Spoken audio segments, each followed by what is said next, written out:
കളിക്കളത്തിലെ പരിക്കുകളെ ഇനി പേടിക്കേണ്ട. എല്ലാവിധ സ്പോർട്സ് ഇഞ്ചുറികൾക്കുമുള്ള സമഗ്ര പരിഹാരം ഇവിടെയുണ്ട്. ABC orthopaedic hospital, near Kairali theatre, Calicut road, Manjeri. Manjeri നഗരസഭയും തൃക്കലങ്ങോട് പഞ്ചായത്തും ഉപതെരഞ്ഞെടുപ്പിലേക്ക്. നഗരസഭ 49-ാം വാർഡ് കരുവമ്പ്രം, തൃക്കലങ്ങോട് പഞ്ചായത്തിലെ 22-ാം വാർഡ് മരത്താണി, ജില്ലാ പഞ്ചായത്ത് തൃക്കലങ്ങോട് ഡിവിഷൻ എന്നിവിടങ്ങളിലേക്കുള്ള ഉപതെരഞ്ഞെടുപ്പ് തീയതി പ്രഖ്യാപിച്ചു. ഡിസംബർ 10-നാണ് തെരഞ്ഞെടുപ്പ് നടക്കുക. ഇതു സംബന്ധിച്ച തെരഞ്ഞെടുപ്പ് കമ്മീഷന്റെ ഉത്തരവ് പുറത്തിറങ്ങി.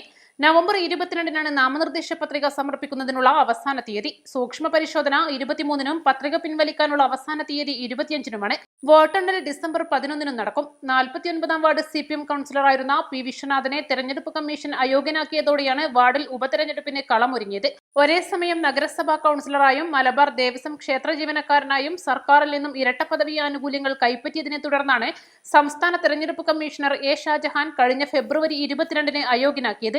ജില്ലാ പഞ്ചായത്ത് തൃക്കലങ്ങോട് ഡിവിഷൻ മെമ്പറായിരുന്ന AP ഉണ്ണികൃഷ്ണൻ, മരത്താണി വാർഡ് മെമ്പറായിരുന്ന അജിത കലങ്ങോടിപ്പറമ്പ് എന്നിവർ മരിച്ചതിനെ തുടർന്നാണ് ഇവിടെ ഉപതെരഞ്ഞെടുപ്പ് നടക്കുന്നത്. East Live, Manjeri.